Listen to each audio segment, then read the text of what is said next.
وقال رسول الله صلى الله عليه وسلم العلماء ورثة الأنبياء أو كما قال عليه الصلاة والسلام। मुहतरम हज़रात और सामीन किराम, अल्लाह ताला ने इस दुनिया को तकरीबन 70,000 मखलूक़ात से मुज़य्यन फरमाया और इन तमाम मखलूक़ात में सबसे अफ़ज़ल व अशरफ मखलूक़ इंसान है और इंसानों में अंबिया किराम के बाद सबसे ज्यादा अज़मत व फजीलत के हामिल हज़रात उलमाए किराम।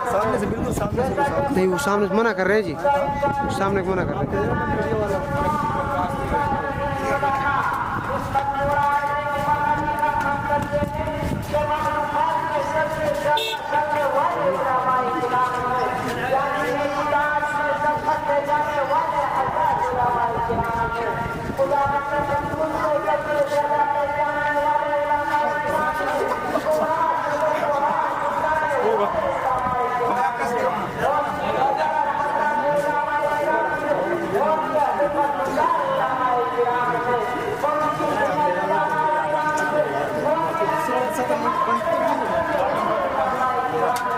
Iman